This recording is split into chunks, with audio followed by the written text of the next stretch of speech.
My days followed a rhythm. Wake up, coffee, a peck on the cheek from my husband David, then silence for the rest of the day. Our marriage wasn't dead, but it had stopped breathing on its own long ago. Conversations turned into exchanges of logistics. Glances lost their warmth. It wasn't hate. It was the comfort of two people who no longer needed each other. I, Rachel, was never the evil stepmother trope. I married a man with a teenage son, Ethan, and did my best to blend into a role I had no training for. We got along in the way people do when they coexist without expectation. Polite, distant. Civil, Ethan mostly stayed in his room, glued to his screen like most boys his age. Sometimes he'd mumble greetings, occasionally smile if I brought him something. I never thought about him more than I had to. That day wasn't supposed to be different. I came home earlier than expected after. My yoga instructor canceled. The house was quiet as always. David was out of town for a conference. I set my bag down, ready to dive into my routine. That's when I heard it. Soft, rhythmic, muffled. I wouldn't have paid attention if it weren't for the odd echo. It was coming from the guest room, the one we barely used except when relatives visited or when Ethan wanted space from his father. The door was slightly ajar. I paused. Part of me annoyed, part of me curious. I pushed it open without announcing myself, and there he was. I should have turned away, screamed, done anything normal, but I didn't. For a solid 3 seconds, I just froze. His back was to me, pants around his thighs, hand working at himself with such focus, he didn't even notice me at first. Then he did. He spun, eyes wide, face red, yanking a pillow to cover himself. I snapped out of it and left immediately, shutting the door behind me with more force than necessary. My hands were shaking, not from shock, but something more confusing. It wasn't just the act. It was him. He wasn't a kid anymore. He had grown. Shoulders broader, voice deeper, presence heavier. I locked myself in the bathroom and stared at my reflection for 10 minutes. My mind kept replaying what I saw, not with horror, but with something far worse, interest. Not that I wanted to. I wanted to feel disturbed, outraged. But my emotions weren't following the script.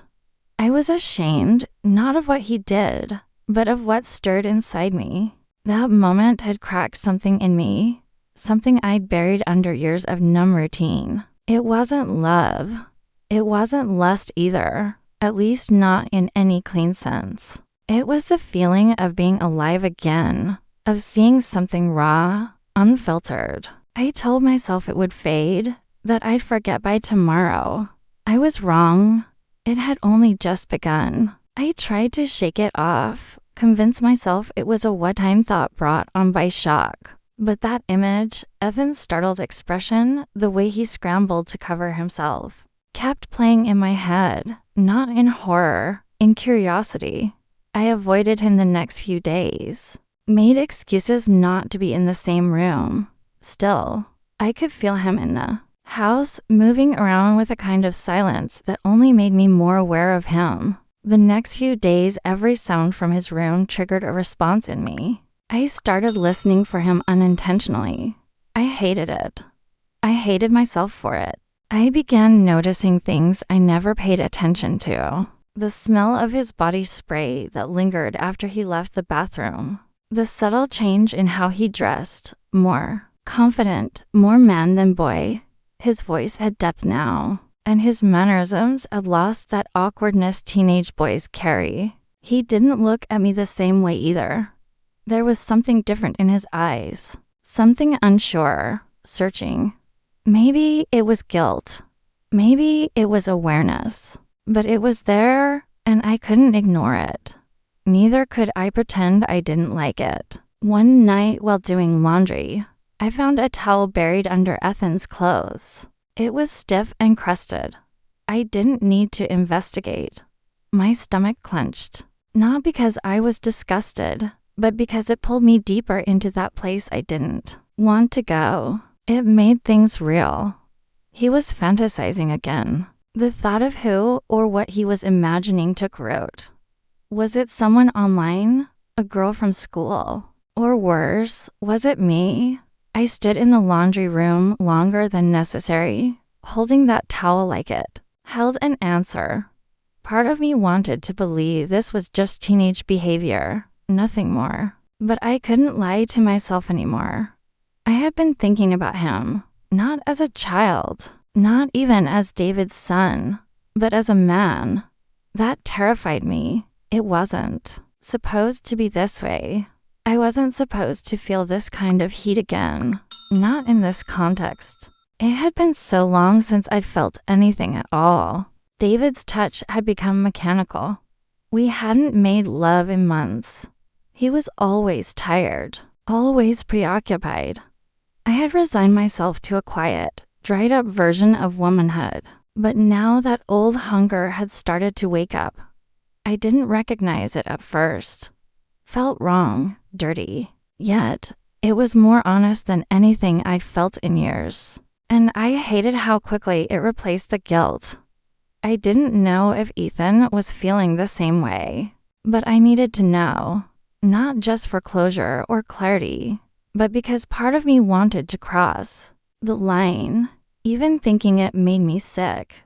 But the thought wouldn't go away, kept coming back louder, bolder.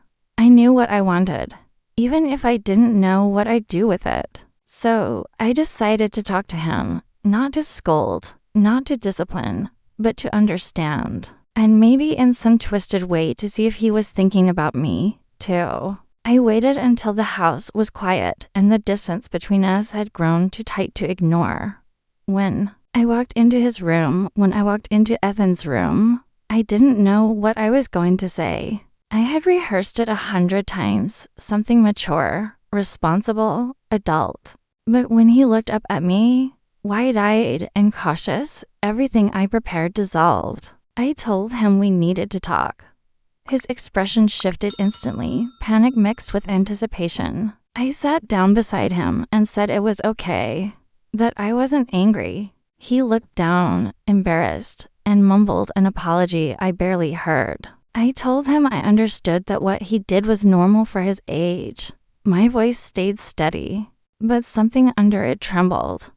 He nodded, said he didn't mean for me to see. I told him I didn't plan to either.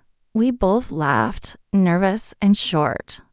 Then there was silence, heavy and uncertain. I was supposed to stop there, but instead I asked if there was someone he thought about. His eyes flicked to mine and quickly away. That pause gave me my answer. He didn't respond, just sat there stiff and confused. I reached out, touched his arm gently, maybe too long. Told him I wasn't judging him. Told him it was human to feel. Things to explore. My tone had softened more than it should have. He finally looked at me and said something I wasn't ready to hear. He had thought about me. Not once, often. His words were low, barely above a whisper, but they hit harder than anything I'd expected. I froze, not out of fear, out of confirmation. I asked him why. He shrugged at first, then said I made him feel something no one else did. That I listened, that I saw him, that I wasn't like girls his age, giggling and shallow. I should have shut it down right there. Should have told him it was wrong. But my heart was pounding in a way it hadn't in years. I told him we couldn't do this, that he was just confused. But my hand was still on his arm, and he didn't move. Neither did I. He leaned in just enough for me to feel his breath. It was hesitant, respectful, but charged. My instincts told me to get up, walk away. But the loneliness inside me reached out and met his hunger. I didn't kiss him, not then. But I didn't stop him when he touched my cheek. When his fingers lingered longer than they should have. It was only a moment, but it changed everything. I pulled back, finally, breath caught in my chest. Told him this couldn't happen, even if part of me wished it could. His eyes dropped, full of something between guilt and longing. I left without another word. My body was tense, heart racing, hands trembling. I told myself I had dodged a disaster. But in truth, the worst damage had already been done. I had let something in that I couldn't take back. And it wasn't over. I could feel that already.